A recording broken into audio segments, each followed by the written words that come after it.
Hi, it's Ashleigh from Sweet Dreams Bake Shop, and welcome back to my channel where I make a lot of cake and cookie decorating tutorials as well as give a lot of baking business tips. And as per usual, stay till the end of the video so you can see the updated pricing on what I would charge for these character cookies. So today I'm starting off by showing you exactly what it is that I have with me when I'm creating these decorated sugar cookies. And I have my royal icing right there. The recipe will be down in the description box below, and I make sure to cover it with plastic wrap. You'll also notice that I have a cloth beside me, and I keep that cloth relatively damp just so that it really can get all of those crusty bits off of the end of my tipless piping bags. And yes, I always use tipless piping bags because I don't really like to use the metal tips anymore, as I find they sometimes get a little bit clogged.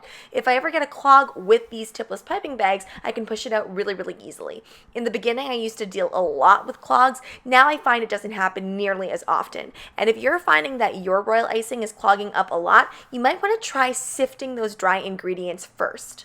You'll also notice that I'm piping and flooding on the trays directly. The reason I do this is because I use my dehydration trick. You can check that out in the right-hand corner. And this really just helps me not have to move the cookies so often, because I find the more I move my cookies, the more mistakes that I make. But I also wanted to show you an alternative as well in case you don't like working directly on the tray. You can use something like this little cookie turntable, but I must tell you guys, I've decorated sugar cookies for years and years, and I only recently got one of these. My lovely subscriber sent me another one and I completely misplaced it, so I ended up going out and buying another one. And if you're curious, today I am going to be using piping and flooding pretty much for the entirety of this tutorial, and you can go ahead and check out this video in the right hand corner if you want to know how to achieve that pipe and flood consistency. This is very typical of me trying to figure out which stencil it is that I want to use. Now I know that the stencil in this case is really not going to play a huge role, but it's going to give my cookies that little extra pop. So what I'm using here is I'm using a stencil genie, and I'm also using this protective screen so that we don't get all of that airbrush kind of spotting. If you've ever had that problem before where you had spotty airbrush or airbrush that wasn't super clear, this screen really helps you out. Now, Spider-Man usually has very primary colors featured in the comics, so I wanted to make sure that I stuck with a primary color. Now, after airbrushing, I make sure to lift that straight up because I don't want to drag that color whatsoever. After airbrushing all of the cookies, I believe there was about a dozen or so of this shape, I'm going ahead and I'm using that same yellow color and just going on the edges of the cookie. Sometimes I add things like this in when I feel like the cookie just needs a little something. Now we get to move on to the fun part, or when I was first starting out, the anxiety-inducing part, where we actually have to create the character. So I really needed this process to go by fast. I could have done this free-handed, but it would have taken a lot longer, so I decided why not just use the projector since I have it. Now, this isn't a specific cookie projector. I also use it on cakes as well. It's pretty much just a projector for any of your projecting needs. I can't say that I highly recommend it, only because the setup for this is not the best and things get in the way, but that could also be because I just need longer cords. And I did get this one off of Amazon. So what I'm doing here is I'm actually using an edible marker to create the design first. Now, sometimes I do just end up piping straight on, but because there's going to be a lot of detail on these Spider-Man cookies, I've decided to go with an edible pen. And I've tried a lot of edible pens. This one by far is my favorite, and it comes from the Cookie Countess. Love this one. Now you'll notice with some of those areas, I kind of did squiggles in them. That's not shading or anything. That just tells me which is which color, because I don't want to have to keep looking back and forth between my phone, mostly because I don't really have that option since I am filming some reels and shorts on my phone as well as I'm doing this. So I really want to make sure that I know which parts are supposed to be red and which parts are supposed to be blue.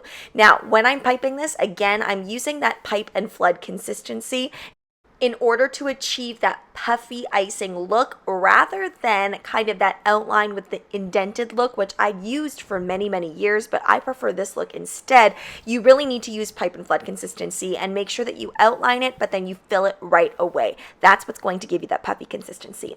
Now here I did struggle a little bit with the head. I decided that the head actually needed an additional layer because I wanted that head not to sink in to the chest so much, and also not to kind of be cratered, because it was kind of cratering a little bit because it was kind of overflowing just a little bit onto that neck area. So I wanted to make sure that I gave it an extra coat, really to sell that the head was a little bit more forward than the rest of the body.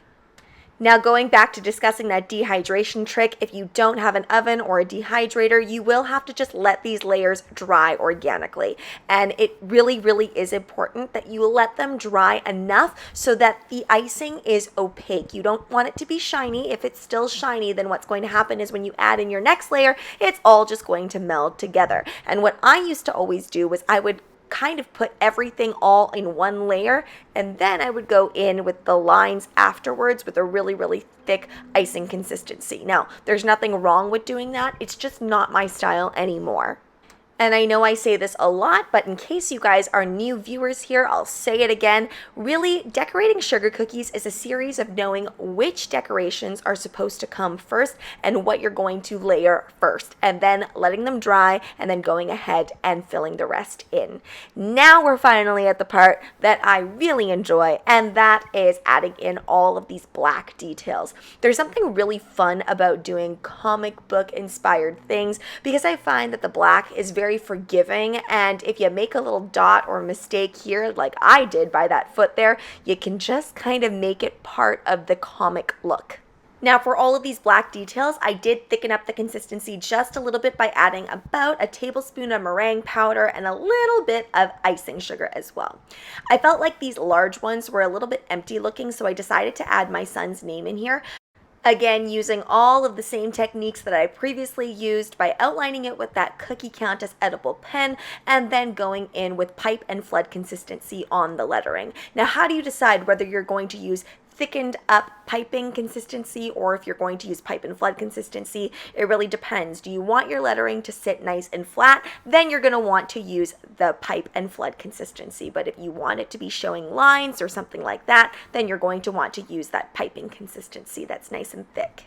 After letting that surface layer really dry, I'm making sure to just add a few dots here and there, again, to make sure that it's within the style. So here we are. I think that these turned out really, really well, but boy, was it a lot of work. Luckily, because I have timed things out well and I'm on summer vacation, I didn't feel like giving up. So let's get into the pricing of these cookies. So we've talked about this before, guys. Inflation is crazy right now. So that means my prices have to follow suit. So these would be $12.50 Canadian each for those large ones and $7.50 Canadian each for those smaller cookies. And of course, minimums with something like this would be implemented. And I've really gone away from implementing number minimums like, oh, you need to order 24 cookies or 36 cookies, because in reality, that still might not cover your cost. So I've now moved over to dollar minimums that are implemented because some projects just simply aren't worth it to start. But of course, it would be completely up to you what your dollar minimum would be for your customers. Now let's get into the subscriber submission of the video. This one is so, so beautiful. I love the golden butterfly. Be sure to go and check them out. Drop them a like and drop them a comment on Instagram. If you want to be the next featured subscriber submission of the video, then please follow me at SD Bake Shop on Instagram, where you can either tag me in a photo or send me a photo. Any and all dessert levels are completely welcome. And please keep in mind that I do get a lot of submissions every day, so if you don't see yours yet, don't fret. Chances are I'm just making my way through the list. Thanks so much for watching, guys. Don't forget to like, share, and subscribe so you can be part of the Sweetie fam. Right now, I'm uploading weekly, so make sure you hit that notification bell so you know when I upload. Also, be sure to comment, request, or ask a question. I love hearing from you guys. Bye!